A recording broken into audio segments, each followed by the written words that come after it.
Düştü bir virege, bahtlı günlerimi verdi size bağışla. Mühürlenen yüreğine saklan etçe sözlerini, İsmail oğul canına yazı bağışla.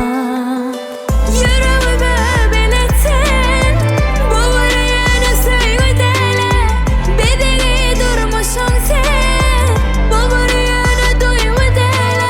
Özlememin deşimsen, barında sen yaşayana, yürek teşkilinin sen, mehrin bilir kurşuyana.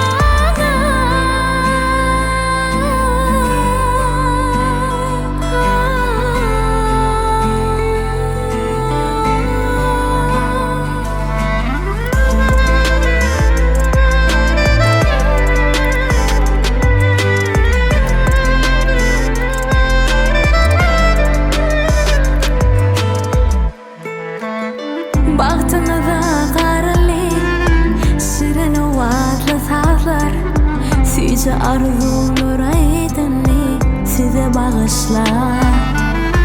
Mühürlenen yüreğine saklan etçe sözlerini, İsmail oğul canına yazı bağışla.